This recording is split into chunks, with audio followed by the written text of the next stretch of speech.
আমরা 2018-তে ক্ষমতায় আসার আগে আমাদের স্লোগান ছিল, আমরা ক্ষমতায় আসলে ত্রিপুরাকে এক ত্রিপুরা শ্রেষ্ঠ ত্রিপুরা বানাবো।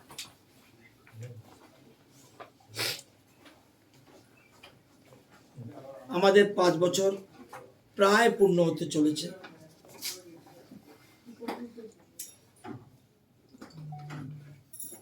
এই 5 বছরে আমাদের রাজ্যের মানুষের সার্বিক উন্নয়ন হয়েছে, সার্বিক অর্থনৈতিক উন্নয়ন, পরিকাঠামো উন্নয়ন, সব দিক দিয়ে আমাদের এই সরকার 5 বছর হলেও, যেহেতু 2 বছর করোনা, আমরা তত কাজ করতে পারিনি। তখন আমাদের মূল উদ্দেশ্য ছিল মানুষকে বাঁচানো এবং তাদের খাওয়া দাওয়া, এটা আমাদের মূল বিষয় ছিল। এই 3 বছরের মধ্যে এই অল্প সময়ে ভারতবর্ষের কোনো রাজ্যে কোনো সরকার এত অল্প সময়ে এত ডেভেলপমেন্ট করতে পেরেছে কিনা আমার দীর্ঘ রাজনৈতিক জীবনে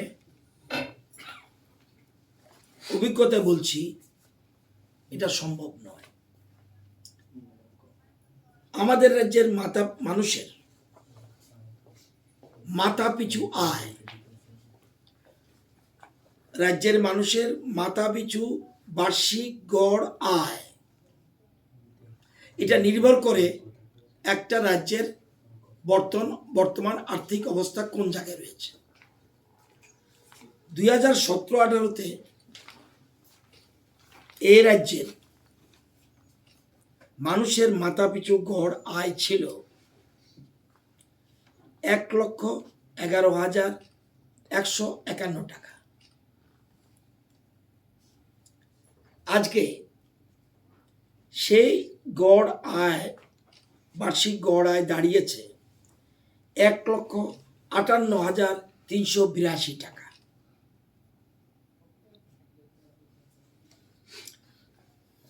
দেশের জাতীয় গড় আয় কত, এটা আপনার নেটে দেখলে বুঝবেন। 21-22 national per capital income of the country 1,50,000, আর আমাদের হলো 1,58,000। পশ্চিমবঙ্গে হলো 1,21,000। তাহলে আমাদের রাজ্য কিভাবে দ্রুত এগুচ্ছে, এই পরিসংখ্যান থেকেই আপনারা পরিষ্কার বুঝতে পারবেন। এবং আপনারা যে কোনো অর্থনীতিবিদকে জিজ্ঞেস করবেন যে জাতীয় গড় আয় কত, ত্রিপুরার গড় আয় কত এবং পশ্চিমবঙ্গের গড় আয় কত, এ থেকে পরিষ্কার বুঝবেন। তাহলে আমাদের যে স্লোগান এক ত্রিপুরা শ্রেষ্ঠ ত্রিপুরা, সেটার এখনো আমরা বুঝতে পারিনি, কিন্তু আমরা সেদিকে এগোচ্ছি। এবার আমাদের রাজ্যের সকলের সম্পদ কত, যেটাকে বলে জিএসডিপি, 17-18-তে আমাদের রাজ্যের